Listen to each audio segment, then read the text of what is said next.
It's Cougar Sports Saturday. Bear inside the 5. Bear into the end zone. It's a touchdown. Cougar Sports Saturday, a presentation of KSL Sports. Rob right to third. Just won it for BYU. BYU Sports Talk by Cougar fans for Cougar fans. Here are your hosts, Mitch Harper and Nate Slack, on your legacy home of the Cougars. KSL News Radio, 102.7 FM and 1160 AM. Good afternoon, Cougar Nation. Welcome on into Cougar Sports Saturday on this August 8th. 4 weeks away from today, BYU football will kick off the 2026 season right here on KSL News Radio as BYU has a highly anticipated year coming up, and we're technically in the thick of football season, even though it doesn't quite feel like football yet, but practices are underway, and that's always an exciting time of the year. Mitch Harper, Nate Slack with you. Nate, I know you have had a wild 24 hours. We won't get into all of that in the real life world that you've been dealing with, but how's your week been going? It's been going pretty good, Mitch. Anytime there's football on the docket, I'm happy. I was a little bummed. I had to miss the NFL Hall of Fame game on Thursday night. So my son is playing T-ball, so game started up this week. It's really hot, and especially when you're trying to herd a bunch of toddlers, That's tough. It's a little bit tough. We went to the Bees game after his game on Thursday, so I had to miss that one. But man, it's my favorite time of the year. I was looking at the forecast over the next 10 days. The temperature's going to be dropping a little bit, so maybe that kiss of fall. So it's all fun here, man. Hey, that's a good point. On day one of camp, it was a little bit cooler temperatures. It was BYU's practicing in the morning during fall camp, but it was high 70s, low 80s. It felt great. And let's dive into day one as BYU wraps up week one of BYU fall camp in the Cougar Pulse. The biggest story that gets to the heart of BYU fans. It's the Cougar Pulse. Week one of BYU fall camp is a wrap. Cougars are gearing up for the upcoming season with fall camp practices, and unlike last year where there was so much intrigue with the quarterback battle, honestly, Nate, there's not many battles. When I asked Kalani Sitake on day one, what's the most heated battle in camp, and Kalani did a very Kalani answer, and I kind of teed it up for that, honestly, when I look back on the way I worded the question. But he's like, well, they're all heated. It was, we're in the heat of the sun, but there's not many just glaring battles for this team. It's a pretty well-known commodities around this roster, yet it's still kind of a case of sharpening the iron to get ready for the battles in the fall. Yeah, and that's a different aspect that is this year compared to last year's, because even I think the biggest question mark position-wise the receiver room, but it doesn't feel like there's really a battle for the receiver room. It's just who's going to rise to the top, but it doesn't feel like it's a competitive who's going to be starting, who's going to be getting reps, because it feels like there's still going to be, you'll have your starting three, but then beyond that, wide receiver in 4 and 5 are still going to get a lot of playing time. So it's a little bit different, but it's also reassuring because there's a lot of confidence for this year's team. And in the past, there's been a lot of comments from Kalani saying things like, you guys don't know now, but you're going to find out. Like, they don't know, but they're about to find out. And even during media day that season in 2024, he was telling the media, you guys don't know the talent we have on this team. You guys don't know what we're going to be able to accomplish this season, but you're going to see it on the field. And so it sounds like he's had a bit of a different tone this year. Well, and that tone is definitely different. I'll tell you this, and you know BYU football as well as anyone, Nate. Have you ever heard a BYU head coach say comments like this? Yeah, a lot of good stuff. Obviously, I'm really excited for day one. We definitely have a faster team, so I like the team speed, and then the connection. It's just good. You can see the continuity that we had from last year. It's rolling over. So the momentum on all three phases, even with some new guys there like Justin Enna with the special teams, just really happy what he's done, from January to now. And then K-Pop's done a great job with the defense. And so the transition's been really, really good going into fall camp. And I think looking at what A-Rod's done with the offense and having Tyler there with him at the quarterbacks, it's been really nice. And it's good to have some healthy guys back to go. Nate, is BYU fast in 2026? Who would ever thought that BYU would be in the Big 12 and then Kalani's like, we got speed. We got speed. And not just speed, because these guys are big too, Mitch. I was looking at some of the videos from Tuesday's or Wednesday's practice, and LJ Martin looks like he's put on a bit of weight. I know he said that he slimmed down a little bit and he's looking really good. But, man, he looked big, he looked strong, and that's exactly what this football team needs. Because in the past, BYU's had a lot of teams where they have one or two guys who really stand out, but they haven't had like the full collection of every position group. Just looks like they're stacked. I mean, this is a team, Mitch, where I feel like the floor for the season is probably going to be 10 wins. That's what it feels like right now. I know things can change given injuries, and you never know exactly who's going to rise up and be one of the top teams in the Big 12, because the last couple of years it's seemed to be that way.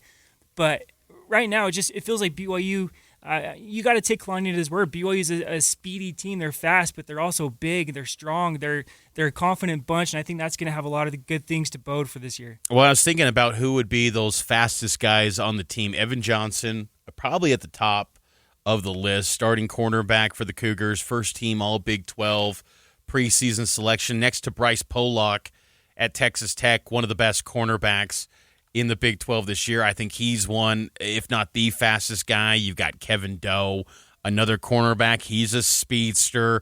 I mean, BYU's got a lot of talent. Kedu Luave at linebacker, he's going to be a superstar for BYU defensively, one of the fastest players on this team. From the offensive side, Roger Saliapaga, he's got a lot of speed to his game. He could be that inline tight end for BYU in this scheme. Big expectations for the former Oregon Duck who comes into BYU, 6'4", 235 pounds, and he moves like a wide receiver. Now, I'm not going to sit here and say that I'm just banking on the tight ends to mask the questions at wide receiver. We'll get to that wide receiver room a little bit, but you go up and down this roster, and if you look at it with a fine comb, I mean, there is a lot of speed. This is a different-looking BYU team and roster than really I can remember. And again, watching on Wednesday the third team snaps, because, again, we saw like 8 minutes tops. It broke my heart, because I was like, I think back to the days when I'm just watching an entire practice, and it's like now we've been shrunk to 8 minutes. Why can't college football continue to adapt more to the NFL model like they're trying to do in every other aspect? Why do they not do it in practices where the NFL is so open with their things? But I digress. The roster looks really good, Nate, and there's a lot of talent on this field. In that third team unit that we see, there were some guys that I would say, 10, 12 years ago in the independent years, they would have been probably some of the top players on the roster, and now they're third team guys. BYU has really leveled up its talent pool, and now they got to see if that is good enough to potentially week after week to put them in a position to reach all the goals that they have this season. Yeah, and I think they're in a good spot right now. Even another guy, Legend Glasker, the freshman receiver, there's been a lot of talk about him. He was clocked at a 4.42 laser 40 at the Under Armour All-American Camp earlier this year. So he's a speedy guy. It was also cool to hear Kalani talk about how much farther ahead the team is this year compared to last year. We're way further ahead than we were last year, and so that's a good sign. And even with the new guys that have come in, they just, you can't even tell that they're new anymore. I mean, in spring, you can see getting used to different terminology. With guys like Cade, and it's hadn't been a problem. Those guys you can tell that the guys worked really hard in the off season. They worked really hard in the summer, and it's paid off a lot. And so practice one. You got to stay humble and stay hungry and just keep working hard. But we're going to utilize all the time that we have from now until game one. And with practice one out of the way, I can't wait to watch the film. I'm really excited about what we did today. I think there is a reason for a lot of excitement with this BYU team. Again, week one now in the rearview mirror. Haven't had any media availability since day one, which a bit of a bummer, because it would have been nice to get a couple more observations or just interviews and comments to kind of see if they continue to stack those good days for this BYU team. But a lot of buzz and excitement, and one of the big pieces to this program this year is going to be year one for defensive coordinator Kelly Papinga. Let's hit on him. next here on Cougar Sports Saturday, and it's powered by KSL Sports.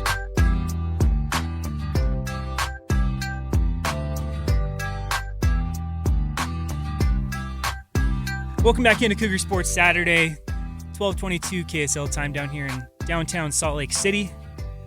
Mitch, football season, it's underway. I know some people may be questioning it with the weather outside, but we were able to go to football practice earlier this week. And big story this year is the new defensive coordinator for BYU, Kelly Papinga. First year as the DC, but he has experience with BYU. He has experience being a coordinator, coordinating the special teams unit the last couple of years. And that's one thing I keep leaning on, where BYU special teams really ramped up. I mean, they were having kickoff returns for touchdowns, punt returns for touchdowns. Will Farron was fantastic. It felt like the special teams unit was always prepared, and I feel like that's going to be something that's going to carry over this year for this year's defense. I think it's a good point, and Kalani Sitake pointed out that Kelly Papinga, probably one of the hardest working coordinators he's ever been around. I thought that was high praise because Kalani's been around a lot of coordinators in his football career over the last, quarter century now. Kalani's been coaching for a long time, since 2001 or 2002, excuse me. So he's been around the block, and he's been around a lot of coordinators in his coaching career, and he gave a lot of high praise to Kelly Papinga. And K-Pop caught up with DJ and PK on our sibling station, the KSL Sports Zone, and talked about the influence of learning from Jay Hill the past few years to help him get ready for this defensive coordinator role. Jay's awesome. I learned a ton from him in 3 years. He was a huge help for me on special teams too as well. Really good coach, really good person. I learned a lot from him as far as how to manage people too as well, how to manage players. He was exceptional at all that stuff. But at the end of the day, like I've told this to everybody, I mean, Jay learned it from, at the same time Kalani was learning it. They both learned it from, Gary Anderson, who's in the building with us, and Gary learned it from Kyle Whittingham. And, there's this whole tree, and I feel like I have access to this whole tree. And, Jay and I still talk, and we were out golfing at this Pebble Beach deal, and we're talking through stuff, and we didn't sit back and watch Self Scout together. We watched it while he's at Michigan and I was here, and it's funny, we had a lot of the same conclusions from what could have been better from a year ago, and who played better than we thought, and who could have maybe played a little bit better. But anyway, it was pretty interesting to just get that feedback when we'd been in separate rooms and kind of came down to the same ideas. But I just think ultimately, like, to have Kalani, to have Gary, to have DeMario Warren, to have Lewis Walker, all these guys have D-coordinator experience, and just to have all that around me, I just feel blessed to have a bunch of good people around me. How fascinating is that? Back at Memorial Day weekend, K-Pop and Jay Hill just unpacking the season. Jay Hill with Michigan now, and K-Pop, the new BYU DC. To be a fly on the wall in that conversation, that would have been epic. It's got to be a little awkward, right? Well, maybe considering they go now head-to-head for recruits. I mean, Jay Hill and Witt are, like, let's call it what it is. I don't think anyone locally probably should want Michigan to have much success. Yeah. I mean, I think everyone likes Jay Hill around BYU. Like, how can you not? Jay Hill was a stud. I think he's going to be really good at Michigan. But the last thing you want is for that program to really take off and become a national title contender, because the bread and butter of Whittingham, Jay Hill, Jason Beck, they're going to recruit the state of Utah. That's where a lot of their inroads are and recruiting are. So you don't want those guys to really have a lot of success, because from a resource standpoint, Michigan is going to have a lot of resources to throw money at people. So, but still, I think there's a respect there. I mean, this is these guys' business. So I think they put those feelings aside that maybe fans feel. But I think K-Pop's ready, and Jay Hill was an excellent defensive coordinator for BYU. Honestly, you could look back and say maybe one of the best defensive coordinators in the history of the program. I think that's on the table there for what Jay Hill accomplished at BYU. But I think Kelly Papinga could take it maybe to a higher level, because he's ready for this role. He's got more than a decade of experience coaching. I think he's primed and ready. Yeah, and I think I like that he brings up the coaching tree too, because that can't really be understated. It's just the impact of having mentors who you can rely on. If you've got questions about certain schemes or whatever, you can always reach out to these guys. I think Jay Hill would be willing to help him out because they're not even on each other's schedule. So I understand off the field they're going to have a lot of head-to-head battles for recruits, but on the field I don't think there's going to be that much of an overlap until maybe you hit the playoffs.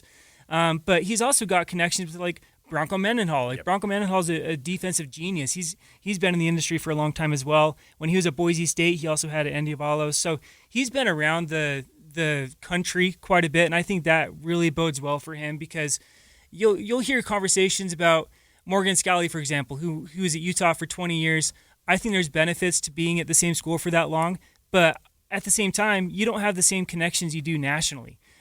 When Kelly Poppinga is coaching for Boise State and he's coaching for Virginia and he's coaching for BYU, like you start to rub shoulders with people in different conferences in different parts of the country, and I feel like that's going to really benefit him because BYU is going to be able to use that to their advantage when it comes to recruiting and when it comes to being able to collaborate with different coaches just during the off season. We always hear about the off-season coaches meetings and being able to brainstorm about whatever they talk about. So I completely agree. I think he's ready. I think there's been too much of – look, I understand Jay Hill's a really good coordinator, but I almost think he's been given a little bit too much credit for BYU's success the last 2 seasons because even in 2021, BYU had a fantastic team, a fantastic season, and that was Alessa Tuiaki at coordinator. And that wasn't a Jay Hill team. Jay Hill took over in 2023, and I think people they put the rise of BYU's football program since joining the Big 12 a little too much on Jay Hill and not as much on BYU's now a Power 4 team. And Kalani. And Kalani. Kalani's a fantastic coach. Kalani doesn't get the credit he deserves either. And I think that was a frustration that a lot of people expressed when he was being courted by Penn State, and it's like people try to maybe discredit what he's been able to accomplish. But at the end of the day, look what he's been able to do in his 10 seasons at BYU now. Like BYU in the mid-2000s, they would be able to rattle off a win against Wisconsin, and they would be able to hang tight with UCLA in the Rose Bowl when they were top 10. But he's taken them from a 2015 team that they were fine, they were serviceable. I understand they have a freshman quarterback with Tanner Mangum, but look where they're at now, where they're expected to be at the top of the Big 12 Conference. And if you had told any BYU fan that 11 years ago, they would have thought you were crazy. Yeah, no question. And I think, too, with the last time Kalani had to hire a coordinator to replace someone who had left for another program, that was when Jeff Grimes left for Baylor. He hired Aaron Roderick.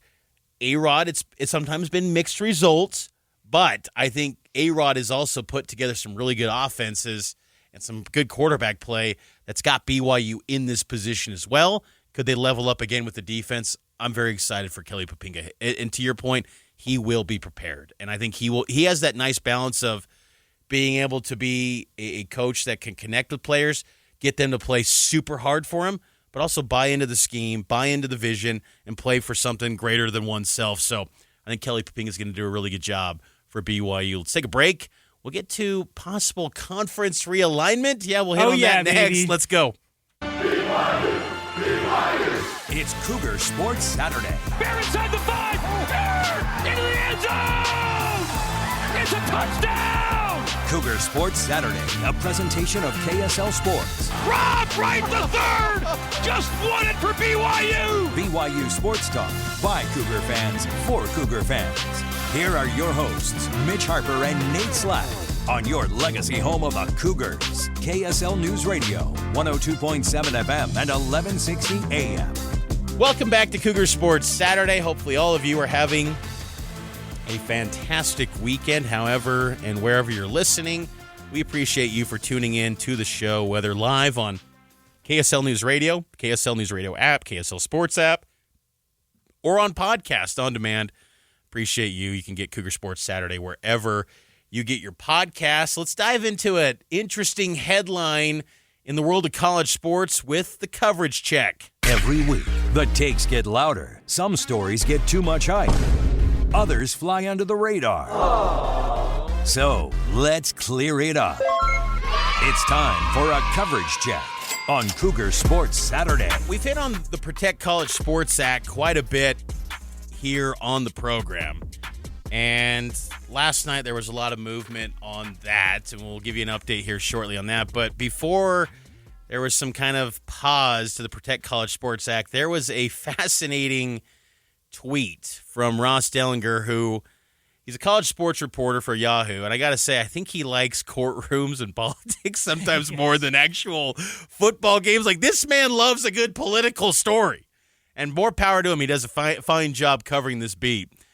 But he noted that in the Protect College Sports Act, there was an exception in the expansion provision to permit Power 4 schools to move conferences without the 5-year probationary period. And this was filed from Senator Ashley Moody from Florida, two of Moody's schools, Miami and Florida State. Obviously, those are two programs that would love to probably go to the Big Ten or the SEC. But then also within the amendment obtained by Yahoo Sports, if a Power League school wants to move to another Power Conference, the school can avoid the 5-year probationary period if it withdraws from its league within 100 days of the bill's enactment. Well, the bill for Protect College Sports has not yet been signed. It's now in a extended recess for the Senate. They're going to revisit this in September. But what'd you make of this little realignment tidbit for Protect College Sports that, again, hasn't been signed yet? It's on recess now for 6 weeks with the Senate, but could this create conference realignment, this Protect College Sports Act? I eat this stuff up, Mitch. I absolutely love it. It's already weird enough that there's going to be a provision in this where if you go from, say, the Big 12 conference to the Big 10, that you have to have a required 5-year probationary period as an independent school, and that's difficult. But this doing it 180 days within the bill's enactment is insane because that's going to be possibly spanning football and basketball season. So we could be talking about conference expansion while we're talking about a potential race to the Big 12 championship and a top 25 BYU basketball team all at the same time. Don't you think, though, that with it being the senator from Florida and having programs within his state, Miami and Florida State, Miami's a private institution, Florida State public, but don't you think that they maybe got into the ear of the senator and said, hey, 100%. Put this in there, like they're plotting their move. And why this matters is, one, could it create other programs maybe in the Big 12 to want to leave, potentially, if that's the case? Or does the ACC crumble and then the Big 12 adds some teams from the ACC? That's what makes it really interesting to me. And I think ultimately the Protect College Sports Act, which has a lot of things about, transfer portal and regulation and basically antitrust exemptions to really avoid these lawsuits. Like, I'm getting tired as a college sports reporter of being so familiar with the term TRO, temporary restraining order. I never thought when I got into this line of work that I was going to be familiar with temporary restraining orders as much as we are when it comes to college sports these days. Let's get rid of that and have these antitrust exemptions to prevent these players from always suing over anything. Like, it's frustrating. There used to be a time where BYU fans were so frustrated with basketball players at BYU leaving after their junior year to go play in Italy or go play in overseas. Like, what? You don't want to be a BYU player? Well, college back then, you weren't making money. Now, everyone wants to stay in college sports because the money is so good. But you need to have some antitrust exemptions. But Protect College Sports has not gone into effect yet. But if it does, it still seems unlikely because there's always going to be some pushback laying in the weeds, but hopefully it gets all on board. It seems like President Trump really wants this to happen because, this is one of those rare deals where Republicans and Democrats are coming together and working together on a bill. Well, and all the conferences, too. Now the Big Ten and the SEC are on board for this to go through. Let's go back to the expansion piece, though, because this is interesting where the senator from Florida is trying to create an exception for Miami and Florida State. So, you mentioned that there could potentially be Big 12 schools who were maybe interested in, they draw interest from the Big 10 or SEC. Do you think that's realistic? Do you think there's any possibility for any Big 12 schools leaving? Because I personally, I don't think so. I think they're looking more like a Miami, Florida State, maybe North Carolina. I don't see any schools in the Big 12 that would draw the interest of those conferences. Maybe. It feels like Texas Tech's a pariah now in the college sports landscape, it would seem. Texas Tech honestly feels kind of like they would be like an SEC-type team. Mm-hmm. Honestly, I would say like a BYU, not to like say they're going to leave, because I think BYU really enjoys the Big 12, but I think you got to do your homework. If there was a real opportunity, I think you got to consider all avenues. Now, I think the easy answer would be, I think if you're chronically online, you would assume that Utah fans want to just get out as soon as possible. Is that the case from the administration? We know that Mark Harlan didn't like the Big 12 for that one night, and I felt like it felt like it was more personal than just that one night that he didn't like the Big 12. What's the feelings of the school president? That I don't know. You would think maybe Utah would want to leave. But again, what's the landing spot? Like the ACC, if they lost Miami and Florida State, don't you think they're kind of on life support at that point? Like, and honestly, I don't feel bad at this point. Like people have wanted to put dirt on the Big 12 for so many years. Like I remember when BYU was in that realignment conversations with the Big 12, and people were saying, "Don't go to the Big 12. It's gonna be a dead league." Like, no, just get into the thing. Like, honestly, like let's just get I just want the final form of college sports. It feels like we're getting close, doesn't it? It feels like we're maybe 4 years away. The next round of expansion in 2030 potentially, but maybe earlier. I feel like we're nearing that, and that's all I want because I'm tired of. Oh, there's these tiers. You got the Big Two, and then you got the middle class. And it's like, let's just create the final form, whatever that is, if it's 150 teams, if it's 75 teams, if it's 50 teams. I just want the final form. Like, what is it going to be? What's the playoff? What's the antitrust? What's the transfer rules? How is this all going to be regulated? Let's just get to the final form of what college football is going to be. That's all I want because I'm tired of this.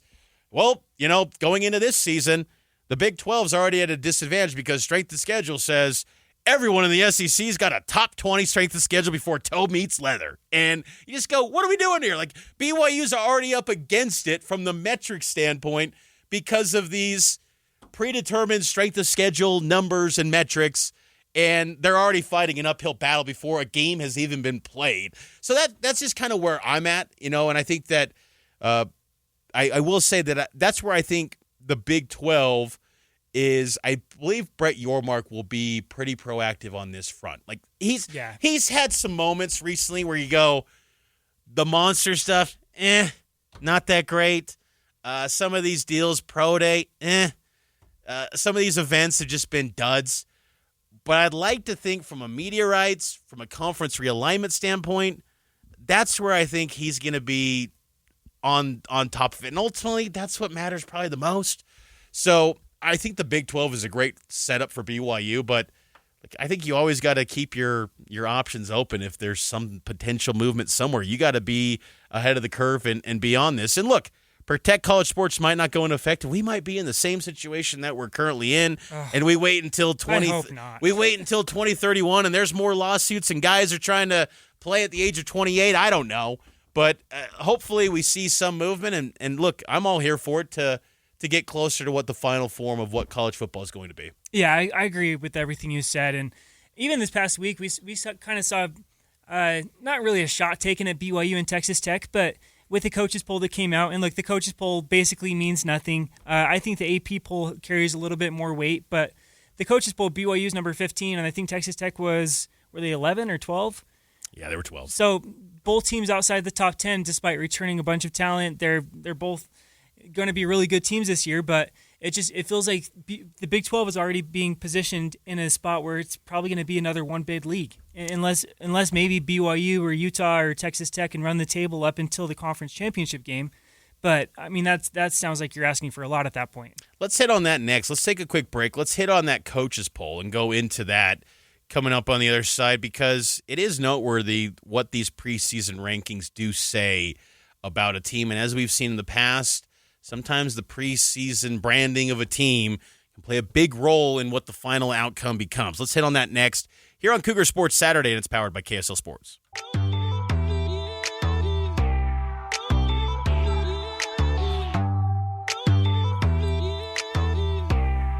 Mitch, one of my favorite activities during the football season is to be scrolling through X, Twitter, on Sunday mornings and try to search for all these different AP voters coming out with their polls. You put them on I blast. put them on blast. And sometimes, I was going to say sometimes I feel bad. I never feel bad. Yeah, if no. they have a bad poll, then they need to take some heat for it, because there's a lot there's a lot that weighs on this, because I think it does impact the selection committee, because they see the ranked wins. Even last year when they're talking during the selection committee and they're talking about ranked wins before the playoff poll even came out. And it's like, you guys are basing this off of the AP poll, and we saw last year there was AP voters who were not even watching games. They said, "Oh, this doesn't matter." Yeah. It's a good point, and these do matter, because it also is a point of reference to how a program is viewed entering a given season by a grouping of national individuals. And in this case, it's the coaches poll that was released this week. BYU checks in at number 15. Here's a tidbit on this. Highest preseason ranking for BYU in the coaches poll since 1990. Wow. And I think that speaks again to how BYU always, regardless of its conference affiliation, is always viewed as an underdog. They always have to break the wall down. They are never given anything. And 15, you would say, like, that's solid, but I think it's a little low for this team. We were talking in the commercial break, like you say, 23 wins over the last 2 years, returning quarterback, returning running back. The best player offensively in a Power 4 league is returning. Like that gets forgotten. LJ Martin was the best player in the Big 12 offensively last year. He's returning. You bring a lot on the offensive line. You bring back a lot of key guys defensively, and you add Kato Luave, one of the best players in the ACC last year. That's a recipe that says top 10 team. Like, you put an SEC or a Big 10 patch on BYU, that's a resume that say top 7, top 6. But they're in the Big 12, it's 15. Like, again, I just feel like the Big 12 teams have this unwritten ceiling placed on them. And that's why this year is so big for BYU and Texas Tech, who checks in at number 12, to both get into the playoff and both go win in the playoff. The Big 12 needs that more than ever, because if the narrative of the Big 12 on the gridiron is going to change, they've got to get multiple teams in the playoff, and they got to go win in the playoff, because until that happens, they're always going to be in this 12 or lower territory going into any season, regardless of the circumstances. Yeah, I think that's the only thing that can really save the Big 12 at this point. You've got to win in the playoff. And Arizona State was close a couple years ago against Texas. Texas Tech was not close last year against Oregon. I think there's other opportunities in season for the Big 12 to make some noise. I know that Utah-Arkansas game's probably not going to garner a whole bunch of national attention, because I think expectations are pretty low for Arkansas this season. But that's a win over an SEC team, potentially. And BYU, that Notre Dame game is going to be massive. Mitch, I feel like that's going to be a game where that might be the biggest game in the history of BYU football. You're right. I mean, it really could. And Notre Dame checks in at number 5. And here's what's interesting, too. Again, there hasn't been a snap played this season, Nate.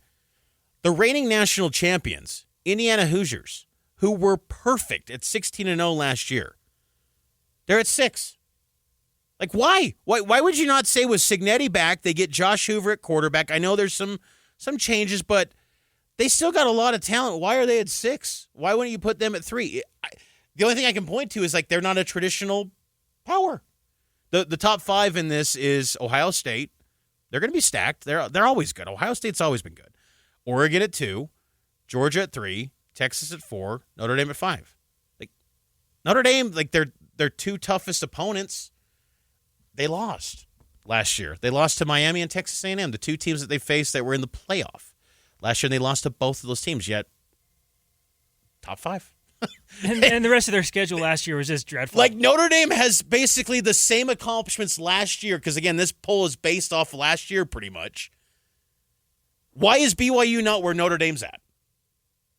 Well, I mean, I could argue that BYU should be higher than Notre Dame, because Notre Dame lost Jeremiah Love, who was incredible last year.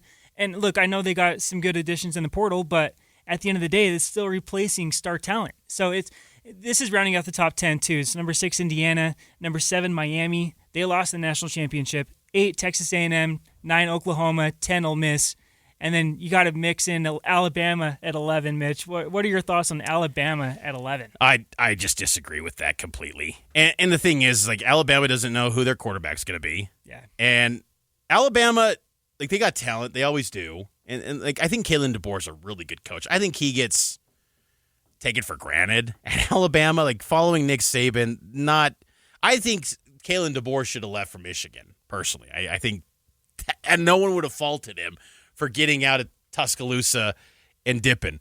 But again, like, what did Alabama do last year that just says, yeah, 11? Like, they lost to a terrible Florida State team.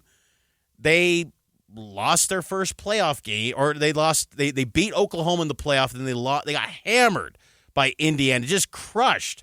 Looked like they didn't even belong on the same field. And that Oklahoma team, they lost to them at home in the regular season.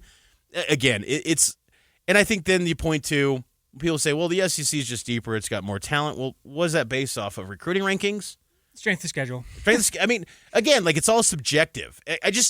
I think you could point to that stuff more definitively 10 years ago. But now it's like, with how impactful the portal is, like, BYU's high school recruiting classes don't factor in a 5-star blue chip edition of Kedu Luave.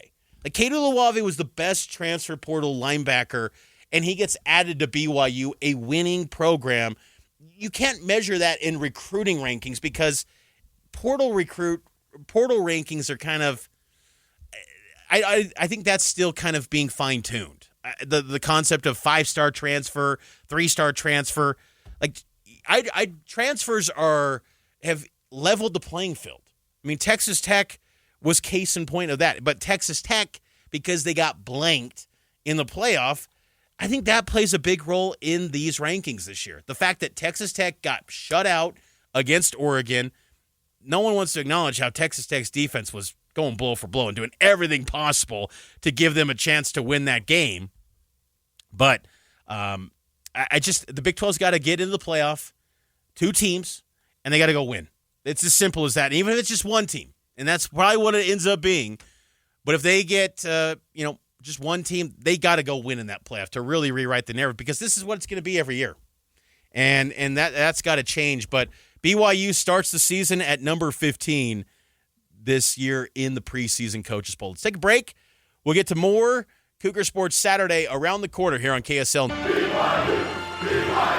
It's Cougar Sports Saturday. Bear inside the 5. Bear into the end zone.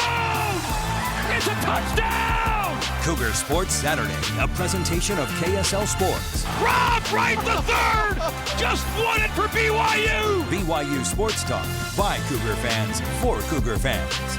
Here are your hosts, Mitch Harper and Nate Slack, on your legacy home of the Cougars. KSL News Radio, 102.7 FM and 1160 AM. Welcome back into Cougar Sports Saturday. Hour number 2 is off and away. Mitch Harper and Nate Slack here with you. August 8th, Mitch, we're slowly approaching football season. I cannot wait. And one of the things that has me most exciting is just the fact that BYU has so much returning production, offense and defense. And I think it all starts with quarterback Bear Bachmeier.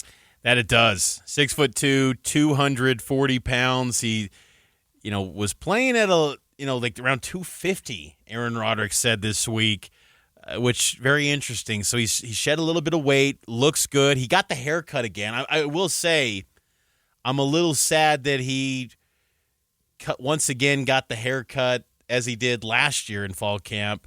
I wanted to see that hair flowing as he had it at his concert and at Big 12 Media Days. That's what I wanted from Bear, but he did another haircut this year. Look, last year worked out great, so maybe he's just following the routine of last year and following the same blueprint. But the thing is, just doing the same thing as last year might not be the route to success for BYU. Bears looking to level up this season, and a way that I think many people expect Bear to level up is in the passing game. Last year, he threw for over 3,000 yards, which was really impressive as a true freshman. Any quarterback to go over 3,000 is impressive, but still, I think we all kind of came away from that season, Bear included, to feel like there's more to be had there from Bear the passer in 2026, because we know he's an outstanding runner. How much will he turn to the ground attack? And Aaron Roderick spoke with DJ and PK this week about the running aspect of Bears' game, and might see that less in 2026. Just want to keep him healthy. You know, at the end of last season, he was pretty banged up. And, in the championship game and then in the bowl game, he played really well in the bowl game.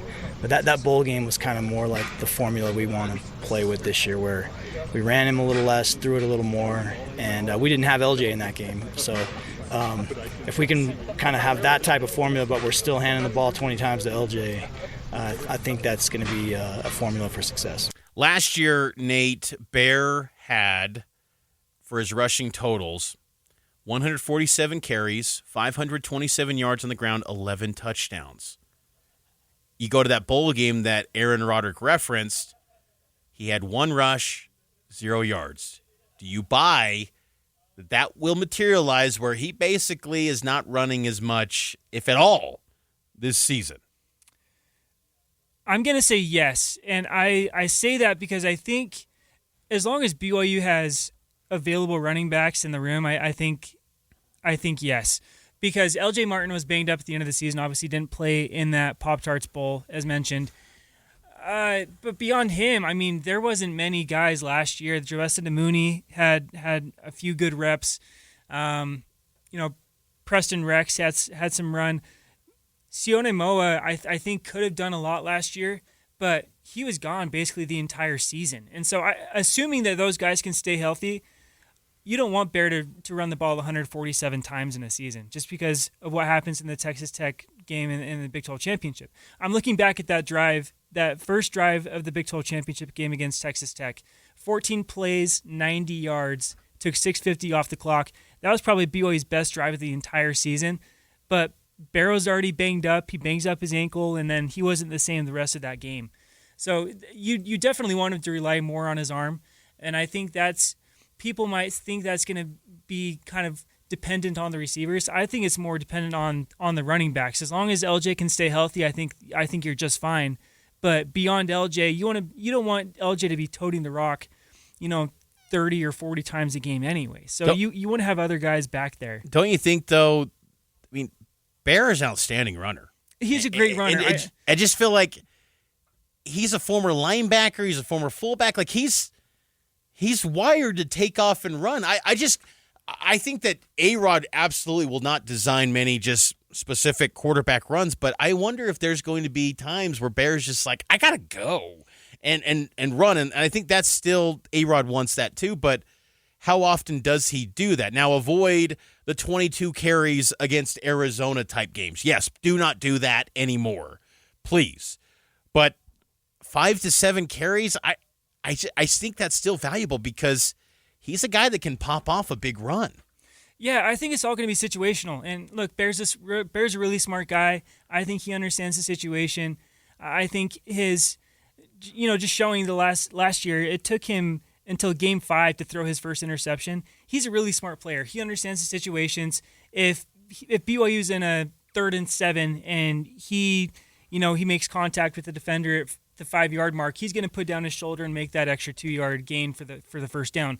The problem I have is him getting injured on the first drive of the game in the Big 12 Championship game because he was running the ball too much. So I think situation-wise, yes, absolutely.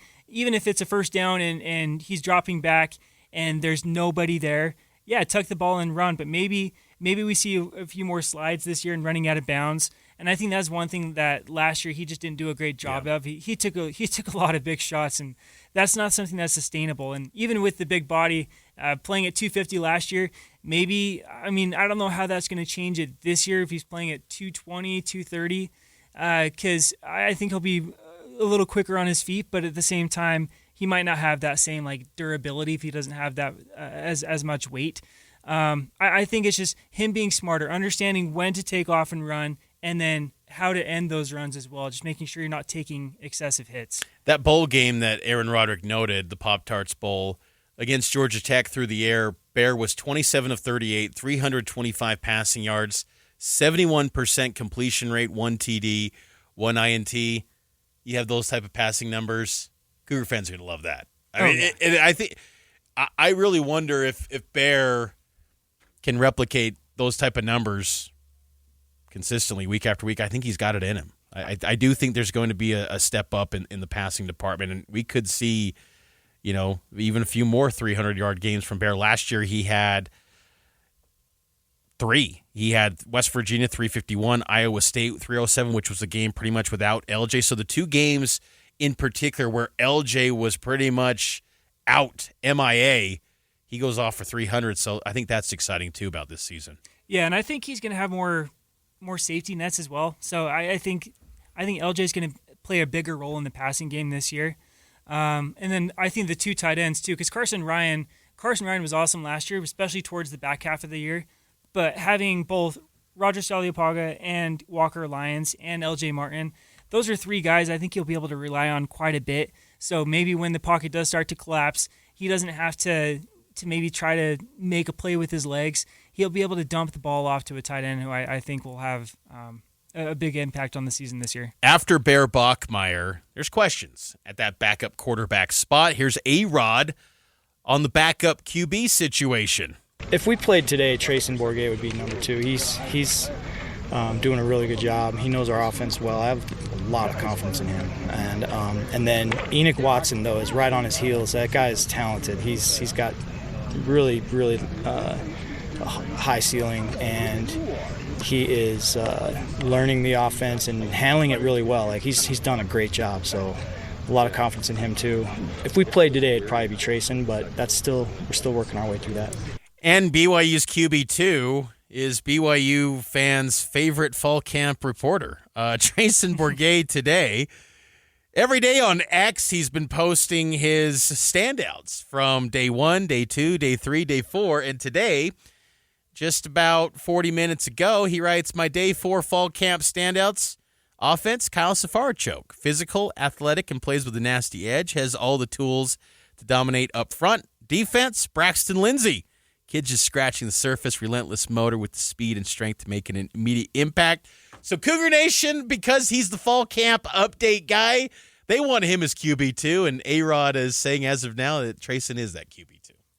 One of my favorite things to watch on these videos that BYU sends us, because they don't let us watch very much practice, he's got a great deep ball. He does. It's an awesome deep ball, and that's one thing I have kind of missed really last season, because before that Jake Retzlaff was pretty money on the deep ball, but he throws a great ball, and he's got starting experience, so I think that gives him a leg up over a guy like Enoch Watson too. But I agree. I think what's going to be interesting is if you're in a position where BYU has to have a long-term quarterback play that's not Bear Bachmeier, do they still lean on Trayson Bourget, who is in his last year of college eligibility, or do they lean with kind of the future and Enoch Watson, knowing that also Ryder Lyons is going to be on the team next year? Does it really matter if you go that route? I don't know. It's going to be hopefully we never have to see that, but maybe we get a little glimpse or something in the Utah Tech game when BYU is rolling out a second-string quarterback in the third quarter and they're up 65-0. Now, while Cougar Nation on X is probably pulling for Trayson to be QB2 because he's the fall camp update guy, Cougar Nation on TikTok is probably pulling for Enoch Watson. Have you ever seen Enoch Watson's TikTok page? No, I have not. Enoch Watson is like a TikTok star. He's not quite Ryder Lyons star, but anytime I see Enoch Watson on the FYP, he can just do the most basic things. Just, kind of do like look into the camera, look dreamy. He's got 100 women just in his comments saying, oh my gosh, I'm just blown away by this man's beauty. So if we see this fall, there was that video, I think last year, where there was some students saying, hey, who's the hottest guy on the BYU football team? And I think it was Chase Roberts was kind of like the consensus. Sione Moa had some votes too.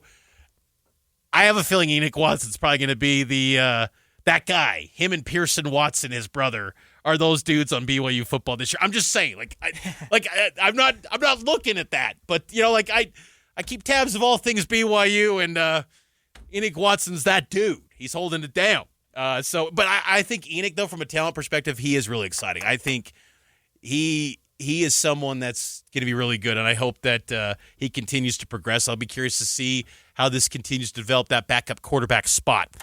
for BYU. Let's take a quick break. Let's pivot to BYU hoops, get an update on BYU's roster build in hoops for this upcoming season. Let's get on that next here on Cougar Sports Center.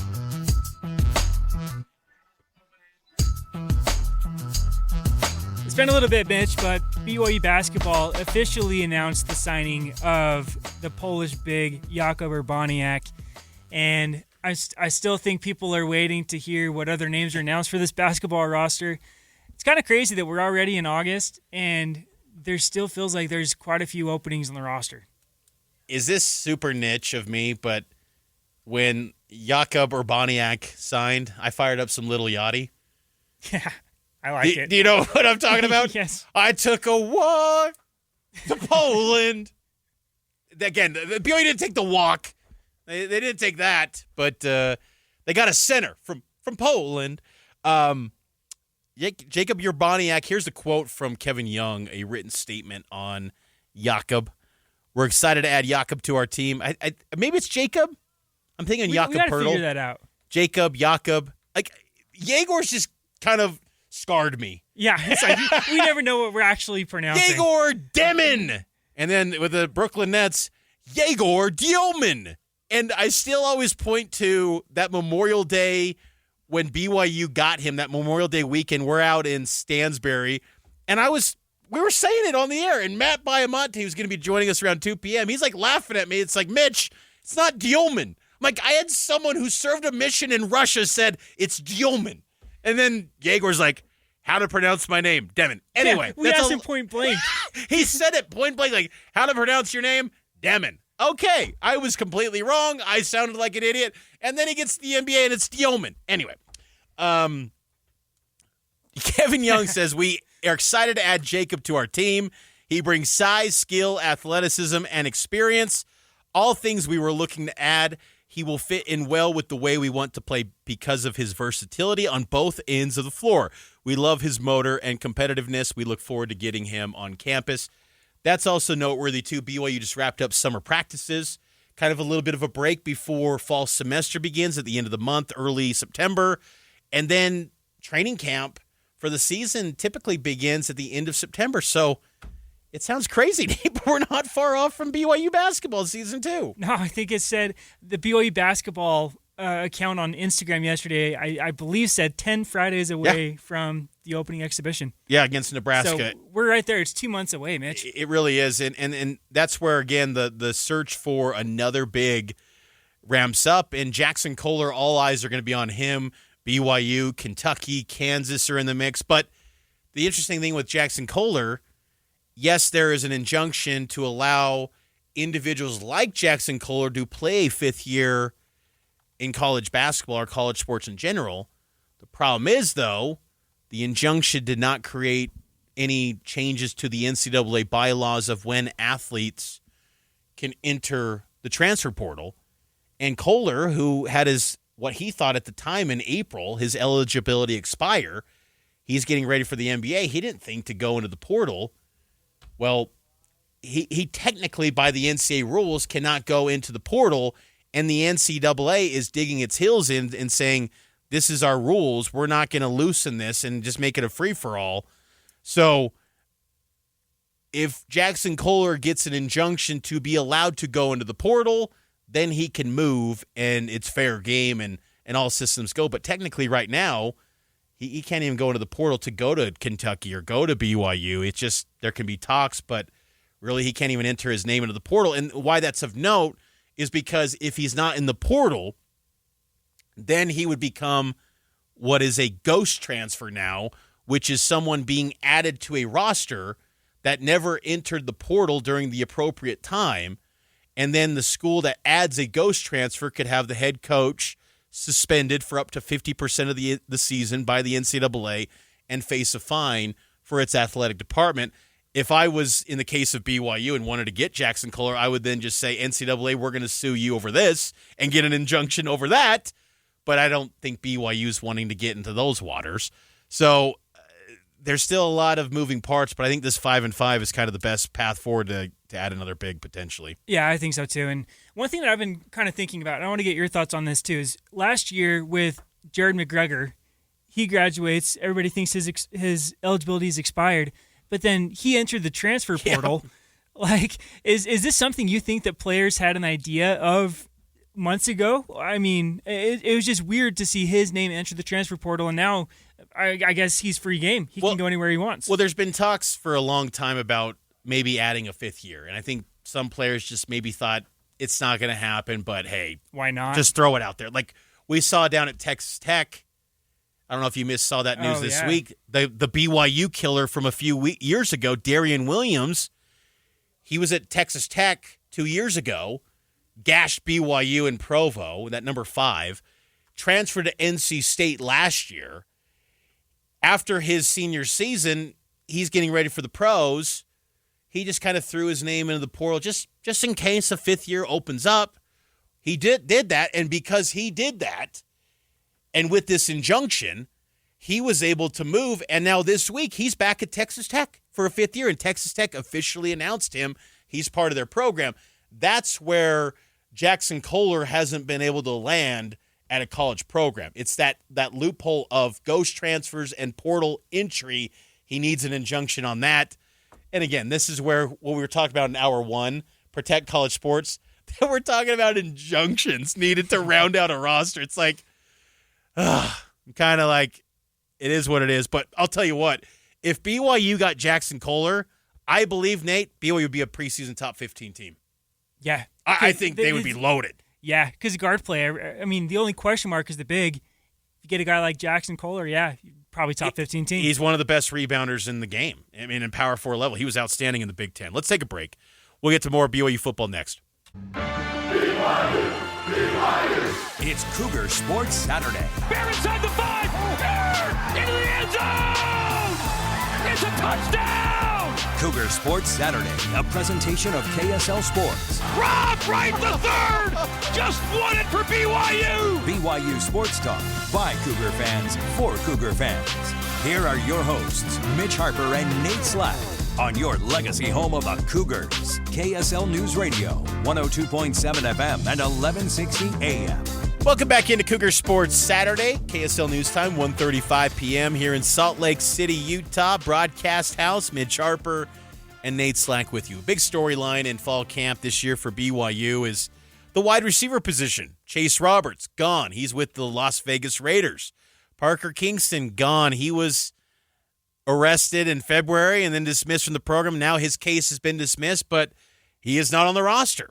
So there are a lot of questions about this wide receiver unit, and I thought who better than BYU wide receiver coach, passing game coordinator, Fesi Satake to answer those questions. Entering his 9th season with the program, I asked Fesi his impressions of how the wide receiver room is developing going into the 2026 season. Great. I felt great all through spring and all through summer. I felt great, and that, the message really was a reminder to the receivers, because they've already heard it before, is every single year someone has to step up. It happened last year with Parker, the emergence of him and his production. The year before, like everyone has to step up a year, but this year just more have to. So I understand the concern from a production standpoint. Skill-wise, though, from top to bottom, man, we've never had the depth of skill, wide receiver skill that we have than this year in this room. So I'm really excited for them. By no means, have they arrived, but I just love the makeup of the room in terms of the size, the ability, the after the catch, the speed, just all of it. I thought they did a great job today. Is it harder, though, for someone to emerge when there's not a clear wide receiver one already established like Chase was last year? I wouldn't say it's harder. I just think it does keep the questions a little bit more open and unanswered.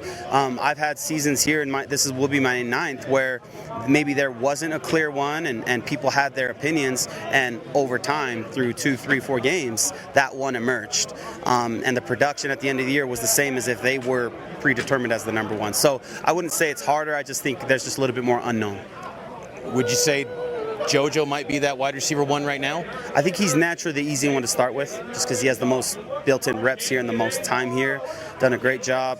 Like, just his overall leadership is where I'm just the most excited for him. I know there was some mishaps last year, coming off of an 8-week injury, and then what he did in the bowl game, he didn't have a chance to continue to do that because the season was over. So he's kind of picking up right where he left off, and I do expect big things out of him and a lot of targets. What is the focus for this offense in fall camp? I think number one, I know it's cliche, is stay healthy. We have really good. We just have great depth and great players, but man, we got to stay healthy and go to the dance. There's so many cool things we can do with a lot of our personnel. We got to stay healthy there. The other one is just there's a lot of new guys. There's a lot of I think experienced football players, but who are maybe a little bit more green in BYU's offense for 2026. So it's those guys being able to really tighten up their knowledge of the playbook and all the nuances of their position. If those guys who we want to invest heavily in over these next 3 weeks can have that processing speed like they've been here for 3 years, like that's where we're in a great spot. Some of these freshmen are super talented. When you talk about guys that may be green, but got a lot of football success in their young careers already. Glasker, Pula, we can go Sarion, even Jet Nilsson a little bit. We saw him with the threes. Just your thoughts on this freshman class and, you know, maybe could they lift the floor of this group potentially? Yeah, all of them really talented. What's going to separate these guys is how they pick up the playbook, that processing speed I'm talking about. One of the reasons Legend has really emerged into that one's rotation is not just his skill set, but how quickly he's picked up the playbook and how fast he's able to play. He's just got great savviness, and those are some things you can't see in recruiting all the time. And coaches can give you feedback, but every playbook is so different. Every player learns so different. So I've had coaches who have just said, hey, this is the smartest kid. He knows this offense well. And I come here and he really struggles with our offense. And so there's a lot of factors to that. But Legend has done a great job there. Jaron has done a really good job. I think an injury in spring set him back a couple of practices, because that's the best way to learn is those live practices. Legend went through the whole spring. Jaron did a good job picking it up. Terrence is probably up next there. Same thing, just got to get that playbook a little bit more polished. But they're all skilled, can all play any game for us. How are they going to pick up the playbook is the question. Kind of going deeper into the wide receiver room, when we look at coming out of spring, we thought, maybe the roster's already set, but there's always attrition, there's always changes. You added a name that was once a recruit, but he played baseball, Fisher Ingersoll. How did that come to be? Yeah, he just girlfriend plays here, and is an athlete here. Was recruited by us out of high school when he was still undetermined, like if he was going to do baseball or football. Obviously, he went the baseball route. Just wanting to come back home, wanting to give football that crack, playing at the highest level. He understands kind of the terms. It's it's a real steep climb coming in with just 1 year left and trying to crack. But he's very aware of kind of the expectations that if he does everything and proves his ability, maybe he can crack special teams. Well, if he's traveling from there and attrition happens, maybe he can slide into travel. So he understands the criteria of what it would take. But all in all, he's just happy to be here. He's working hard. He's doing a great job with the playbook. I just wish I had him for 4 years. Are you along those same lines, though? Are you kind of keeping tabs, you and the rest of the staff, on this 5-5 stuff? Like what maybe could fall with? Could someone open up and maybe add someone at the start of the season? Or is that just like, hey, we got our team, we're moving forward as such, at least for your wide receiver room? Yeah, I think for now it's the latter. Like, we know who our room is, we know what we got, and then maybe mid-season, obviously the resources we have with a full recruiting team now and recruiting department, seeing the attrition that's happening, things will start to take shape. Maybe we've got guys who are getting extreme injuries who are going to be out for spring, and so. But for now, I think who we got is who we got, and we're excited to work with them. And I'd be remiss, last couple things here. Kyler Casper, I think when people see his size, they think, oh, maybe he's not going to be a great athlete. He's dealt with foot injuries. How would you kind of summarize maybe his athleticism, what he looks like on the field? Athletically, he is elite. He is not just a big, long, tall, long lever, tall body. He is an elite athlete. He's explosive. He's twitchy. He's really smooth. For a guy his height, the number one issue for a lot of receivers is pad level and their ability to really bend at the hips. He's got no problems. I know a lot of people have been exposed to his dunk film. That shows his explosiveness. I'm really excited for him. We're easing his way into fall camp. It's a fine line. He's a new guy, so he has to get those reps, but we can't push him so hard to where there's a setback. And so luckily our medical staff and strength and conditioning team, we're all communicating and trying to find that sweet spot for him. But man, I'm excited to see what he does this year. And last thing, Fessy, appreciate the time. Is there any players in this room that are maybe emerging as leaders? Because I think Kalani's always made the message clear he wants to have player-led program. Is there guys that are kind of taking on that Chase Roberts Kingston role of being leaders? Yeah, it's a great question. It's always a hard one because once you start naming names, right, you risk leaving guys out. But I will give you an answer. I'm not going to go the leader of production route because obviously we don't have that. A couple players, JoJo's a clear one. He's a kind of a clear leader in terms of just being here at BYU, the team culture, the offense, all that. He's done a great job. Tiger's done a great job at just in terms of, he came in with a lot of expectations and, due to whatever circumstances, he didn't play as much as he wanted to last year. The guy's never wavered in the way he works. Little things I tell him he needs to do, and the guys have seen him. The guys have seen him attack some of those small little, just marginal gains he has to make to maybe have the breakthrough he's looking for. But regardless with him, just the way he works and shows up and smiles, he's so loved by his teammates. He's a great one to have. Reggie is a very quiet guy, but Reggie just shows up. Reggie knows the plays as good as anyone. Reggie will put his face on someone and crack him. He'll do anything for the team, and we've had enough time with him for him to prove that. So those are just a couple guys that are easy to mention that are leaders in their own different way. And I could go down the list, but I want to answer your question. So. Well, it's going to be a fun year. Always appreciate the time, Fessy, and best of luck this season. Thanks, Mitch. Always good. That's Fessy Sitake, BYU passing game coordinator here on Cougar Sports Saturday. Let's take a break, and we'll get to Cougar Tales next, get up to speed on all the latest news and notes around BYU sports, an update on some former Cougs in the NFL as well here on Cougar Sports Saturday. It's powered by KSL Sports.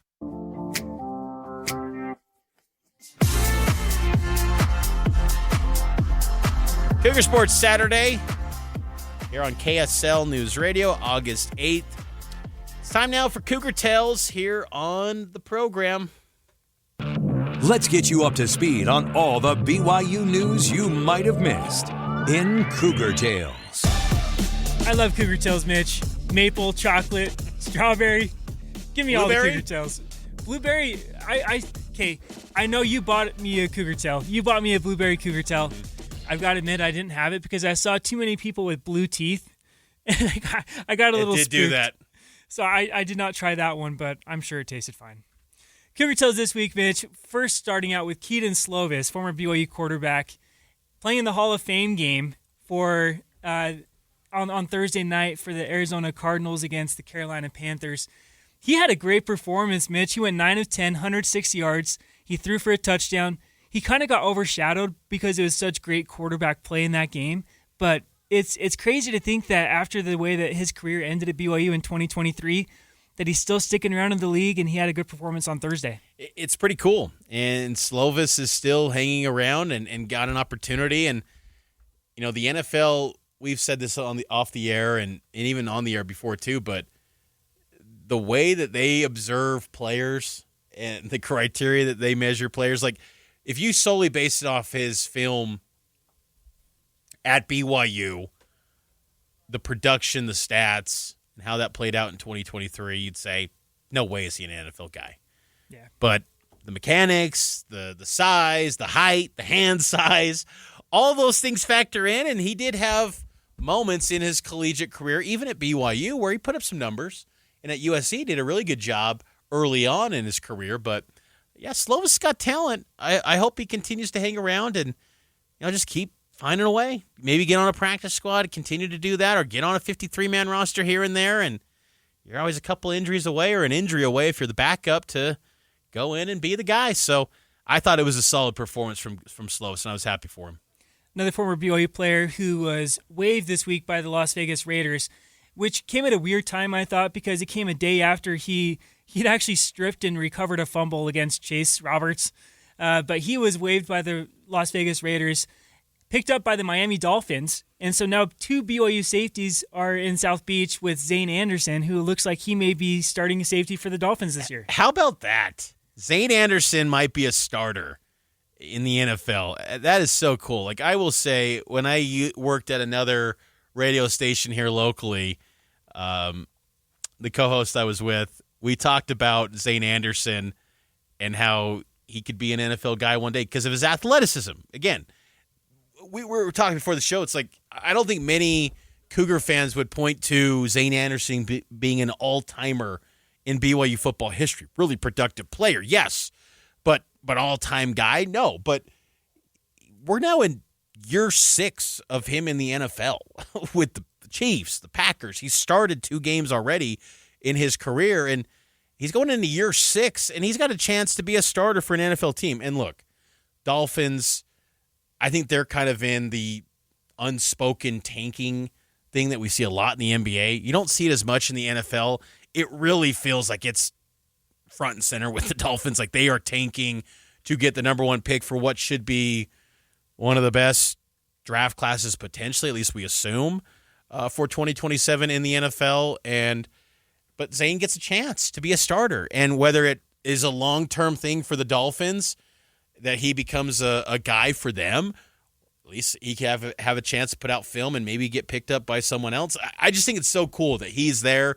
And look, if Tanner Wall emerges, maybe we could see 2 safeties in the back end of a defense for an NFL team. That would be pretty cool. It would be pretty cool. It's still crazy to me that Kai Nakua couldn't really stick around in the league, but Zane Anderson did. I don't know if it's just the style of play or maybe just paying more attention to – Great athlete. Zane is a great athlete. Yeah. And I guess make a role on special teams, and then it can pan out for the rest of your career. AJ DeBansa grabs a 79 overall rating in NBA 2K27. 79 sounds a little low to me. Am I alone in that? Yeah, it is. And I will say I'm kind of excited for this NBA 2K game. Usually I'm not an NBA 2K player, but I'm excited because there's just more BYU influence in the game with Richie, with AJ, with Yegor. We don't know the ratings for those guys yet, but we know AJ because they put up a social media video where they asked him, A, B, C, or D, here's your ratings. What do you think it is? And he guessed 79, and he was correct. It is 3 spots lower than Cooper Flagg, who was 82 overall, and Darren Peterson, number 2 pick, he was 79 overall too. So it's like NBA 2K saying these guys are equal. I don't know about that, but we shall see. So that was kind of fun to see. But it's cool again that a franchise like NBA 2K and a former BYU guy is front and center in the conversation of that deal. It was pretty cool. Last Cougar Toast for this week. Taysom Hill voicing over the Hall of Fame post from the same social media for Drew Brees. Drew Brees is an all-timer. He's one of the best quarterbacks in NFL history. And so when he's being honored for his Hall of Fame post from the New Orleans Saints, I thought it was pretty notable that Taysom Hill was the voice of that social media post, little video they put together for Drew Brees. I thought the same thing. Because you would have thought that it would have been Reggie Bush, Jimmy Graham, one of those guys from the Super Bowl winning team. Jeremy Shockey. Like, there were so many players.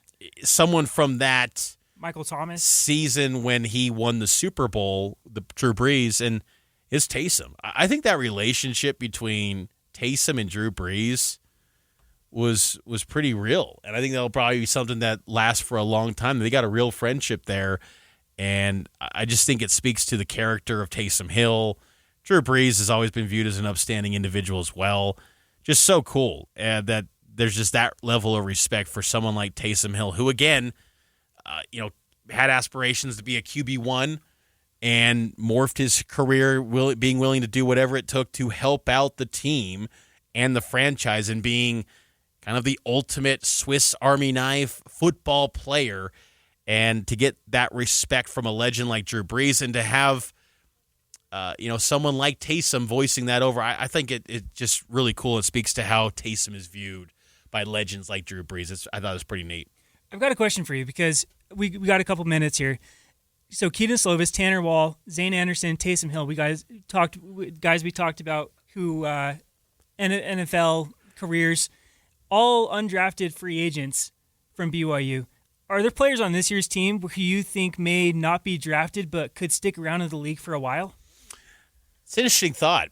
I would say Bodie Schoonover would be that pick for me. I think to this point, his career would probably be viewed as an undrafted free agent guy. I think he's got to put more film out there. But Bodie Schoonover at defensive end is someone I think you should watch for because his strength. He's a pretty good athlete, too.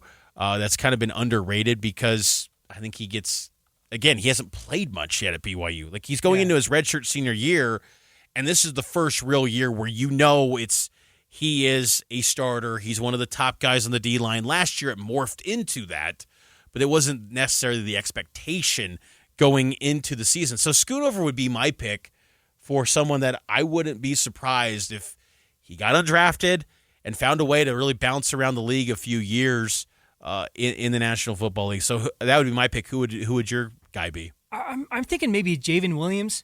Interesting. I think he's the transfer from Mississippi State, and he obviously has a lot of games under his belt, but I don't view him as being top 2 defensive back for BYU this year because I think that's going to be Trey Alexander and Evan Johnson. But I think Javen Williams is athletic enough, and he's got good size. He's 6'2", so I think he's a guy who could maybe sneak in, maybe a similar role like as a Maury Bamba right now with the Jets, but stick around for a couple years or so. Yeah, I like that. I think.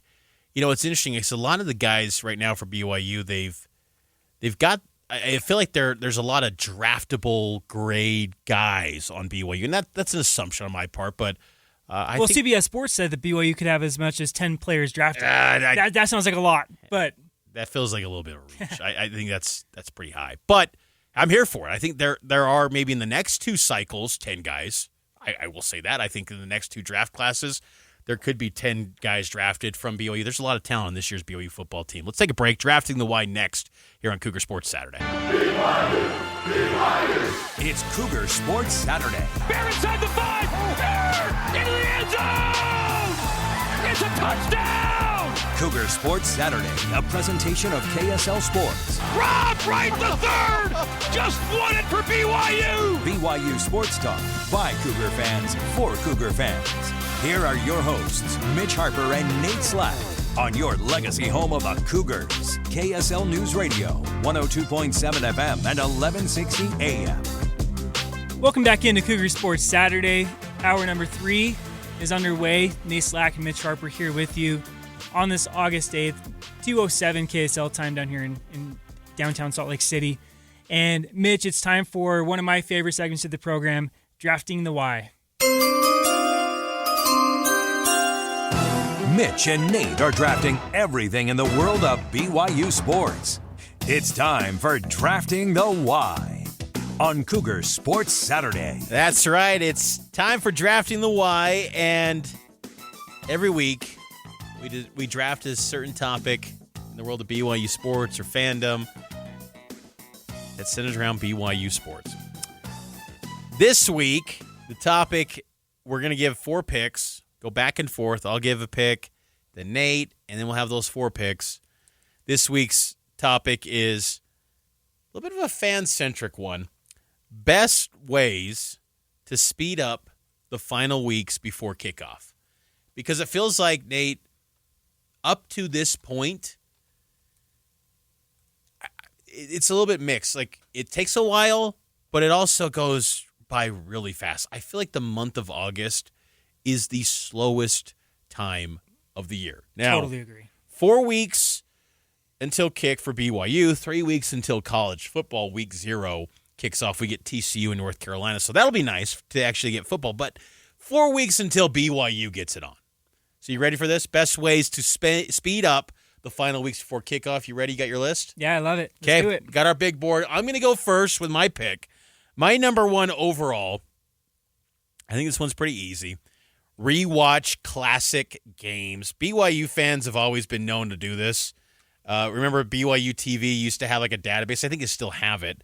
Where rewatching the classics. Even back in the 90s and the 80s, you'd go to the BYU game, and then you'd come home and you'd watch it on KBYU and watch the replay. BYU fans have just been wired to rewatch games. It's just what they do. And Snap to Tackle on YouTube is a great source. I had that down. I love that you bring that up. Snap to Tackle is just a beautiful thing. So rewatch classic games. That is my number one pick. That was my number one pick as well. So I'll go pivot to number two because you can't get better than that. Just watching the old games. Snap to Tackle makes it so easy on YouTube. You watch a full game in 30 minutes. It's fantastic. My number one, I'm going to go with attending local high school football games. Okay. Because high school season starts up next week, so you'll get some games on. I don't know if there's any Thursday games on this week one, but I know the Friday games there for is. Sure. KSL now got two That's right. Thursday night games. It's if you missed that announcement, KSL Sports can have a lot of high school football coverage. The home of high school championships now, so going to be a lot of high school football coming up this fall.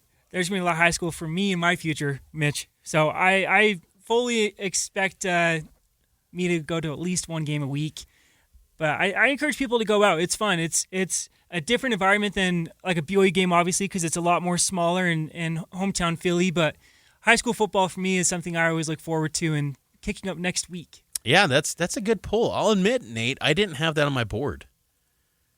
And I do like a good high school football game. I do, especially from like the recruiting angle. I've kind of mapped out some of the Friday night spots that I do want to hit up, especially in August, but I kind of didn't have that on my big board, so I'm a little bit surprised that was your number one. That surprised me it wasn't on your big board at all. I'm going to go number two. You've seen my logins. You know this. Play college football 27. Yeah, that's very to me. But play college football 27 if you're into that. So we won't spend too much time on that. But play the video game. Play the video game. I like that. My number two is not even going to be sports related. It's pool days. Hit up the pool. Okay. Especially, we just heard the weather, so there's triple digits in the forecast. Got to make sure you find a way to the pool, cool down a little bit, maybe follow BYU's lead, hit up Splash Summit. You can't go wrong with a pool day in the summer. Hey, I'll admit I was a little jealous. BYU football team, they went to Splash Summit before when they reported to camp. That's a good pull. No pun intended. Like that's. I'm actually having a pool day tonight on Murray. So that is, and I'm looking forward to it. Getting away from the heat. That was another one I didn't have on my big board. I like that one. That might be one of the top ones here. I'm gonna go with. How about this? It's self-fulfilling, but listen to Cougar Sports Saturday and listen to Cougar Tracks. Listen to your favorite.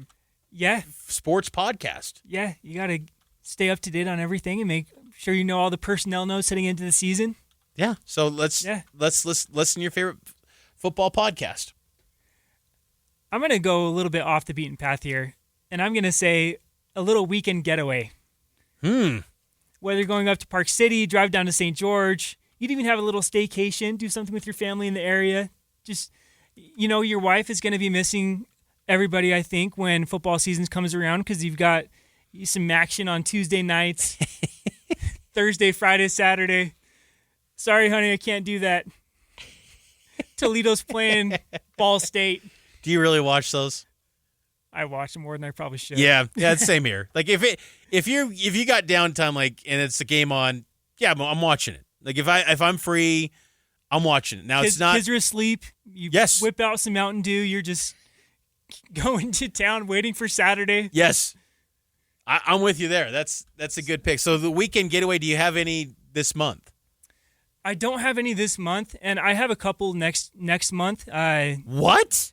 Well, next month. Next month I have a work conference in St. George, so I'll go down to St. George. But that's following a little weekend getaway to Colorado, which coincidentally happens to follow the same weekend as Colorado State. Do you do that too? Kind of plan family vacations around BYU road games? Yeah, growing up as a kid, it was not. Summer vacations weren't really a thing for me as a kid. It was like we did our vacationing in the fall because it was centered around BYU football games. Yeah, like one of my favorite vacations as a kid was going to BYU USC in 2003. That was. Oh yeah, that's cool. I remember vividly getting the 1998 media guide, and the future schedules page said BYU USC 2003 at USC, and I about because that's how we got our breaking news on future conference or future schedules back then. It wasn't fbschedules.com. It wasn't this home and home announcement. It was, here's the media guide and here's the future schedules. And I about lost it as a kid. I'm like, oh my gosh, BYU's going to USC. Dad, we got to go to that game. So for years, BYU at USC, that was like the crown jewel visit. BYU was pretty competitive in that game, but yeah, I've always been a fall travel, like mapping out trips around BYU football is always a big thing for me. Okay, my last pick. I've kind of centered around football things. How about this? I'm going to go with watch football movies. This is something I always like to do in the month of August. I like watching Rudy. Yeah. I like watching, movies that have like a college football tie-in. I love the movie Rudy. That's one of my favorite movies ever, even if I wasn't, because I'm a big college football guy, but I love Rudy. I watch that every year. A couple weeks before the season. It just gets me even more fired up for the year. I like the 30 for 30 documentaries, the Pony Excess, the U, anything college football documentary show, just kind of get you fired up for the football season. Rudy's got to be at that BYU Notre Dame game, right? You got to think. Wasn't he there for the 2022 game in Vegas? I believe he was, and I think did he run out the flag? He ran out a flag in one game. Was it that one? My mind's kind of fuzzy on that. I'd have to go. It's still kind of like, I don't know if it's urban legend. Dare I say, I don't even know if I want to approach it because I don't know if it's correct or not, but isn't he LDS now? I think he was baptized. I could be wrong on that, but Rudy Rudiger, I think, was baptized. That might be in the same tier of Snoop Dogg with a Book of Mormon on the plane picture, or Chris Pratt with a BYU shirt. That one I think is actually real, I think. This one's real. I got a picture for you. Okay. From the Deseret News. Okay. Picture of him on his baptism date. Okay. So he did. He got baptized. True then. Rudy did get baptized. Okay. So yeah, he's got to be there in Provo. We got to start. Yeah. David Almodovar and the marketing team got to figure out something with Rudy and get him on the record to say, I'm a BYU guy now because I'm LDS. Can you imagine? We need that. And then BYU wins the game over Notre Dame, and then they're carrying Rudy off the field like it's 1977 all over again at Notre Dame Stadium. Oh, that's too good. I love that. I love football movies, too. There was one I used to love was Friday Night Lights, the movie, not the TV show, yes. The movie. But ever since that Dax Milne game with Coastal Carolina in 2020, I can't watch that game the same way because they come up just short. They lose the game. They're at the 1 yard line. That I think it's the intro to like the state championship in Friday Night Lights where you got Texas Stadium and you're just like, I'm ready to run through a freaking wall, man. Like, I am so hyped for this. It is so good. I love Friday Night Lights. It's a fantastic movie. That's a good one, too. I'm going to go along those same lines for my number 4. So, back to Tuesday nights, occupied. You got football. Mm-hmm. You got Thursday, Friday, Saturday nights, occupied football. That kind of leaves out a lot of opportunities to watch Halloween movies with your family. Wait, what? Halloween movies? Look, I'm going embrace Halloween. Huh? I talked last week, all our fall decorations are up in my house. What? It's time to whip out those movies, Mitch. You're watching The Great Pumpkin. You're watching Hocus Pocus, Halloween Town. You got 2 picks ago. You had pool days. Pool days and Halloween don't jive, man. Oh, they can. They can and they do because they've been driving for the last week. Holy cow. So you're a Hocus Pocus guy. I'm a Hocus Pocus guy. I like it, especially when you're like pounding candy corn.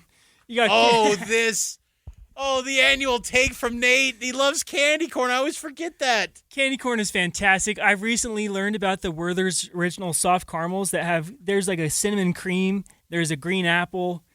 You're just pounding the fall treats, watching Halloween movies, waiting for football. So let me get this straight. So you're firing up Halloween in August. Let me guess. In October, you're firing up Christmas. You're always like ahead of the curve with the holidays. No, that's November 1st. Okay. You got to wait for Halloween to end, and then it's Christmas time. And then you have a one-day Thanksgiving special, and then you're back into the grind of Christmas. Look, I think you made a compelling case in your first 3 picks to be the best draft picks here. I think fans would have picked that, but I think you torpedoed it with the Halloween movies. I don't know if that's what Cougar Nation will be picking. So here are the picks. Best ways to speed up the final weeks before kickoff. I went with the following. Rewatch classic games, particularly Snap to Tackle. God bless you, whoever you are, Snap to Tackle. Also, pick 2, College Football 27. Pick 3, listen to Cougar Sports Saturday and Cougar Track, self-fulfilling there. And then pick 4, watch football movies. Nate's picks, attending local high school football games, pool days, weekend getaway, and... Embrace Halloween, baby. Wow. Okay. Come on, Mitch, get on board. I think Halloween might be my least favorite holiday. Really? As I've gotten older. See, I enjoy it. I think it's fun. I like the costumes. I'm fine with that. But I just can't get on board with holidays where it's not, no one's off. Like, it's Wednesday. And yeah, that's true. Like, if you made Halloween the final Saturday, now I think it is Saturday this year. It is Saturday. It's the same day as the Arizona State game. So Yeah. I told my wife, you might have to take the boys trick-or-treating. Oh, our families just, they just say goodbye to all of us for football season. If it's the final Saturday of the month or of October every year, that's what Halloween needs to be. But when you get it on a random Tuesday, it's just like, oh gosh, this is just inconvenient. Like, this is just not ideal at all. It's no one's off, and you got to go to this costume parade thing at 7 a.m. It's kind of cold. I don't know. Like, it's just. Halloween is just not my thing. I like Christmas a lot. I love Thanksgiving. Halloween, I could do without that one, and Valentine's Day. Just send them packing. Like, I don't need those holidays at all, but I can get on board with your passion for it. That's pretty cool. Let's take a break. We'll get to some updates on some former Cougs doing some things in the NFL next here on Cougar Sports Saturday.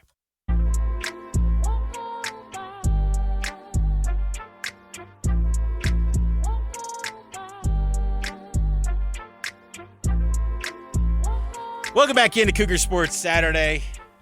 Having a good time. Still can't get over Nate's already in full Halloween mode in August. That's how he kills the time between now and football season. Texas to our text line. 57500. Yes. Hit us up. Tell Mitch he's wrong. Are you already in Halloween mode as a person in August? Are you watching Halloween movies, buying Halloween costumes? We'll have to ask Matt Biomonte. He's going to be joining us next at 2:30.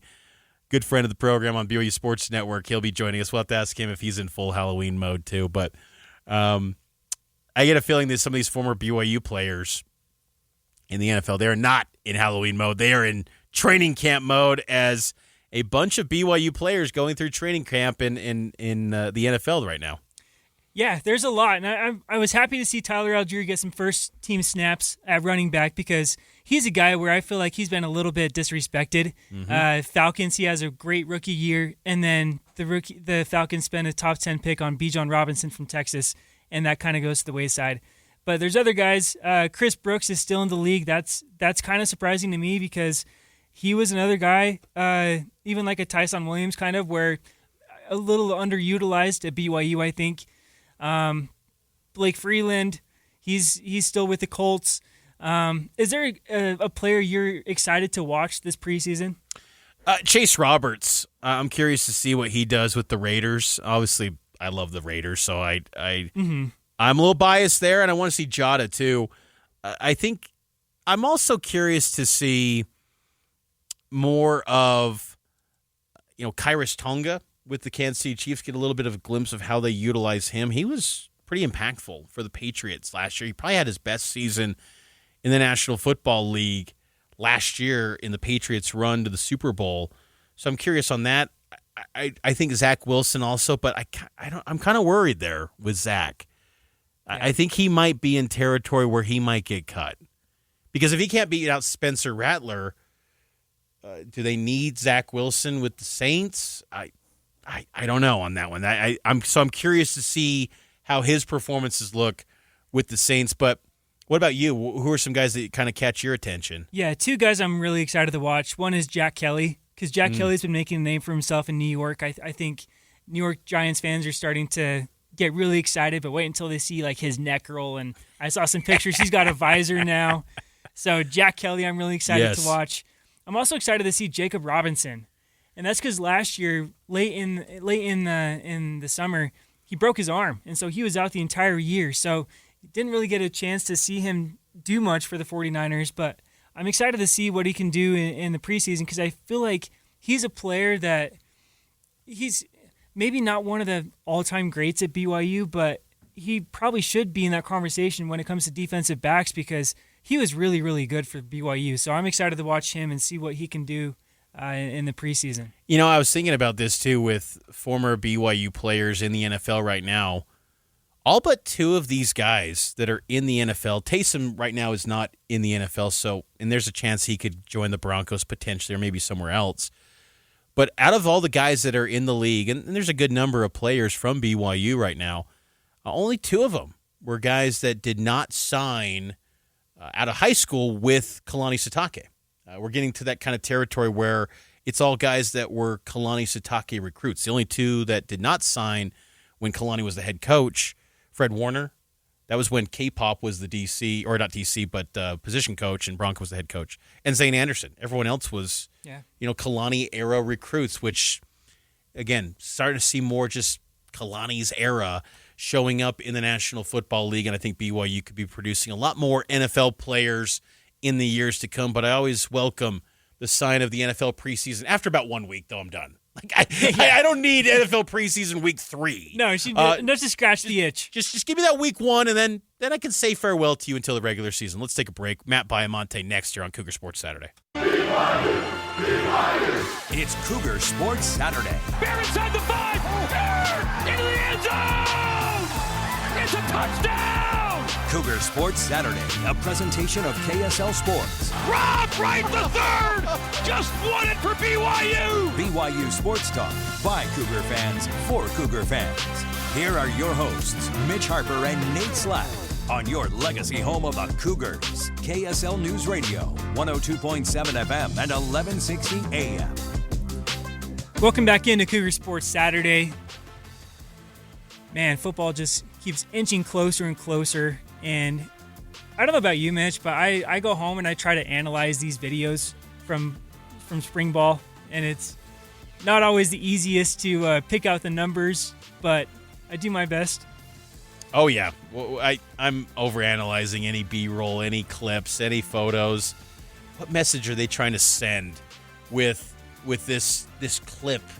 Oh, yeah. Like that. It's just we're in overanalyzing season. We're all just deprived of football. We just need it. I really hope, too, that BYU does what they did last year and give the Cougar Club, I think it'd be great if they gave the general fan base, too, a free practice. Go to the stadium. And that practice last year was so light. It was, I think it was probably 45 minutes at most. But I hope they do that for the fans this year again, because I thought that was a cool moment to let fans into the stadium, see the team, because this is a highly anticipated season of Cougar football, and people want to be connected to it. And, a lot of people might not be able to go to the games, but they want to still feel part of that. And a guy that's going to be following it every step of the way with BYU football in 2026. He's part of the BYU Sports Network, good friend of the program here on Cougar Sports Saturday. He is Matt Baiamonte. He was there on Wednesday at the practice fields along with myself at the Student Athlete Building. Matt, welcome into Cougar Sports Saturday. And what'd you think of day one at fall camp and that 7 to 8 minutes of observation we got? Honestly, I think my biggest takeaway, Mitch, was not anything we saw, though. From what we saw, I did think that Enoch Watson getting a lot of run, it's just kind of interesting. And then you hear Aaron Roderick also say that he's nipping at the heels of Trayson Bourget, so that's very interesting. And then I think the most interesting thing to me was just noticing that when they were coming off the field, just how few question marks this team has. That was kind of the first time, just visually, I was like, wow, there is not a lot of unknowns with this football team. What a luxury to be in that position. What's your biggest concern for this season? Because I agree with you. There's not a whole lot of question marks, but what would you say is your biggest concern going into the season? Man, I don't know if concern's even the right word, because there's really, truly nothing I'm concerned about. But if I had to answer your question, I would say my biggest concern is just the unknown of in-game adjustments. I think Jay Hill, he was so good at game planning. He was so good at in-game adjustments. And with a first-time defensive coordinator in Kelly Poppinga, I'm not worried about the game plan. You have Gary Anderson. I think he's going to do a fine job in that regard. And I love the potential blend of defenses in terms of, hey, what did we learn from Jay? What did we learn from Kalani? And then let's also mix in some Bronco. I think that's very exciting. It's just the in-game piece of it. Like, how quickly is he and this new defensive staff able to identify trends in game and make a quick pivot? Because that's something Jay Hill was a master at, and we haven't seen it with Kelly Poppinga. That doesn't mean he can't. I actually believe he can. But to me, that's one element of a coordinator change where you just don't know how it's all going to play out. If you had to call your shot right now, again, we're talking with Matt Baiamonte, BYU Sports Network, here on Cougar Sports Saturday, former CSS host, and always a pleasure talking with Matt. If you had to call your shot here in August, Matt, who do you think is going to be the number one receiver in terms of receiving yards this season? Oh my goodness. This is a very difficult question to answer. I do believe at the end of the day that this team will be heavy run. Yeah. I don't think it'll even be 50-50. I'm going to go, this is kind of a bold take, to harken back to our old days doing 3 and out. Yeah. Back on CSS, Mitch, a bold take. I'm going to say it's Walker Lyons. Walker Lyons is going to lead the team in receiving yards. I like all the options. I feel the most comfortable because the run game is going to be so prominent.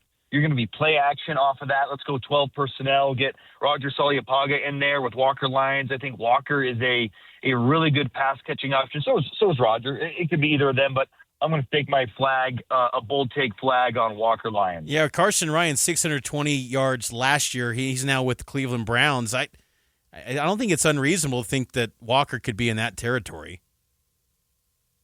No, not at all. And look, he never had a huge role at USC. But let's not forget that this dude was highly recruited by Stanford and USC. It took BYU 3 times to get this dude. And he's got all the makings of being a true pass scheme weapon.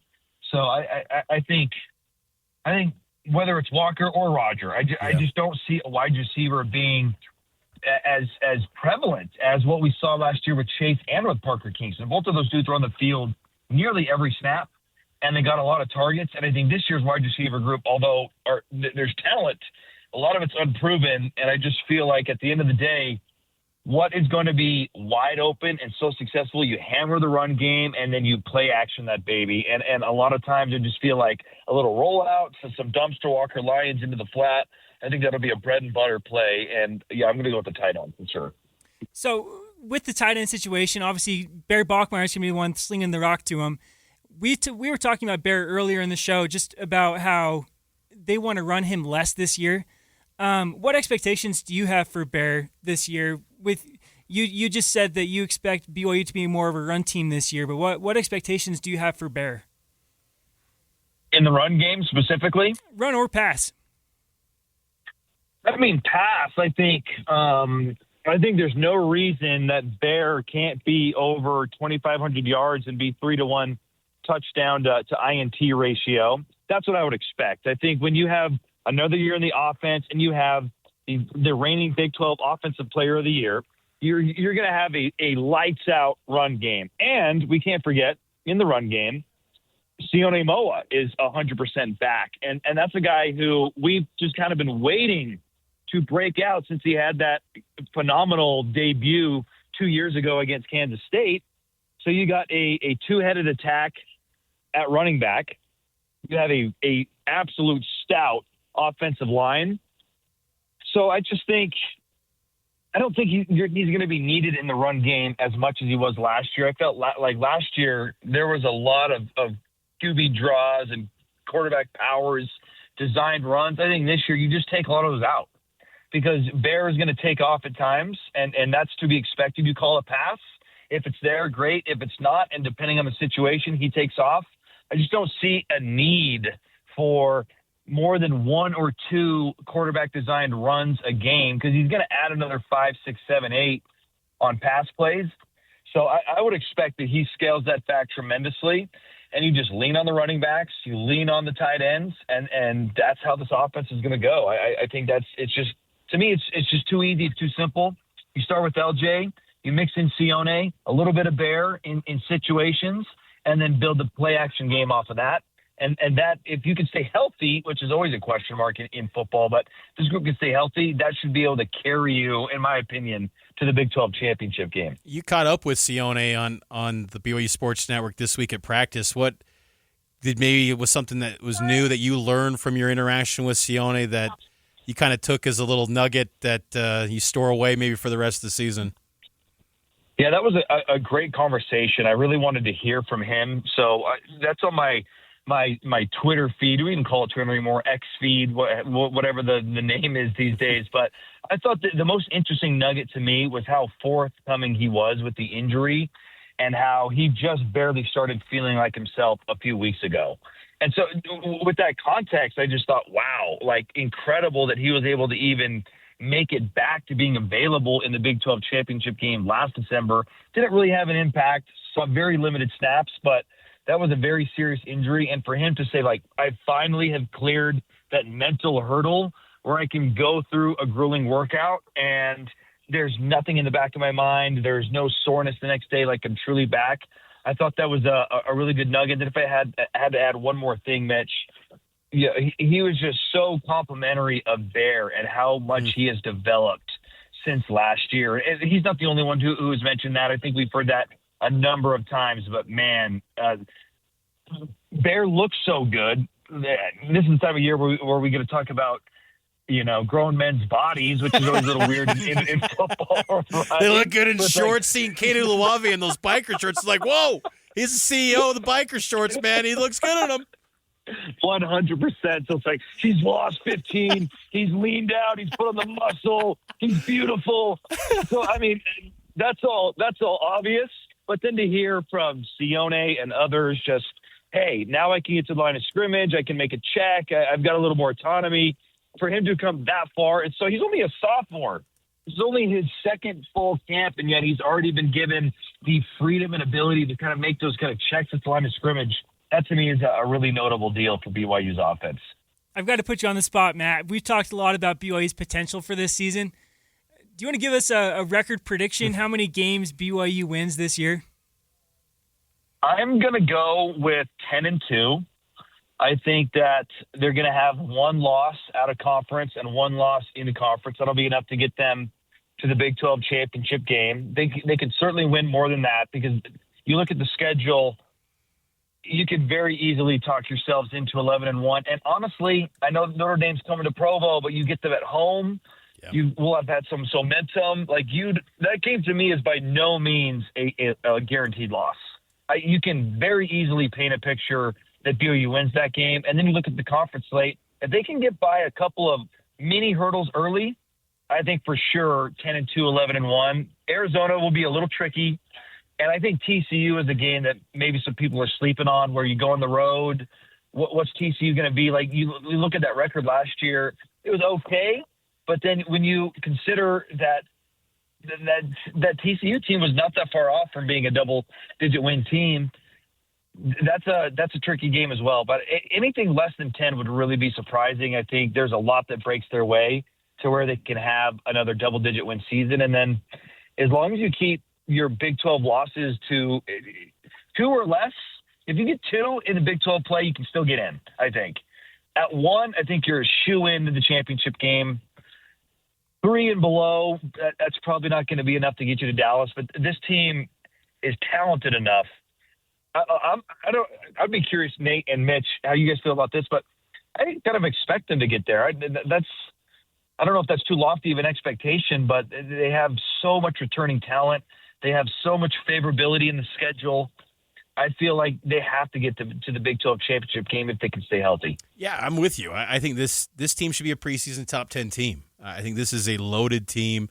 and they're really talented. And I think that the culture of the team, the intangibles in the locker room, I think are in a positive place where I feel like they still can play a little bit us against the world mentality because they haven't won anything yet, and no one is anointing them. Even though I think guys like us that follow the program closely, we see the potential and the talent and the star power there. But I'm with you. I think this is I've even kind of taken a step further. I think 11-1 for this team. That Notre Dame game is interesting when you bring that up with Provo and BYU as an underdog. We have seen in the Kalani Sitake era games like Michigan State in 2016, Wisconsin in 2018, even a couple years ago, SMU in 2024. BYU was a huge underdog.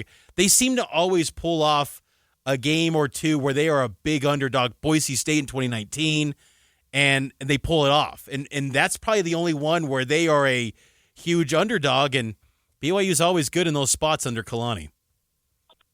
It's well said. Yeah, I think they have made a history in the Kalani era of kind of proving the doubters wrong in specific games like that. The good thing about the Notre Dame game is it just kind of doesn't matter. I know that I hate saying that because it's such a marquee game, and I love that this game is being played in Provo. They're finally making the return game. But if you lose that game, it's no big deal. Like, you got to take care of Arizona at home. You got to find some wins on the road. And if you do that, you're going to get to where you want to get to. But, yeah, and let's also, I think with this Notre Dame team, they are so good and so heralded on the back half of their defense with safeties and defensive backs. Yeah. I want to see how they hold up against this BYU run game.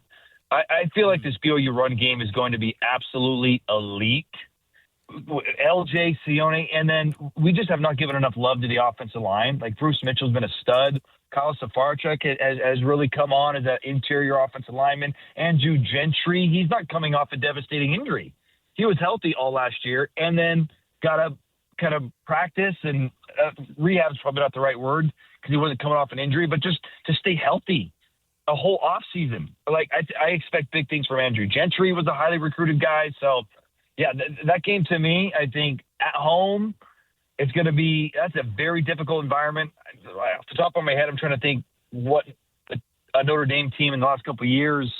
I know they've played some difficult games on the road. They lost to Miami last year, but I don't consider going to Miami some crazy difficult place to go play. Like, LaVell Edwards Stadium is hard to play at, and it's just gotten better this decade.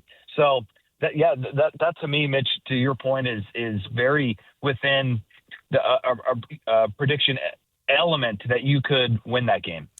He's Matt Baiamonte, part of the BYU Sports Network. You'll hear his work throughout the year and help out with BYU basketball, BYU women's basketball. There's a lot of things with the BYU Sports Network. So, Matt, always appreciate the time. We'll see you at the practice fields, and let's do this again soon. Absolutely. Always appreciate it. It just feels feels natural on the legacy home of the airwaves. Thanks, guys. Appreciate it. Thanks. That's Matt Baiamonte here on Cougar Sports Saturday. Taking a break. Final time out of the show. We'll close out the program next.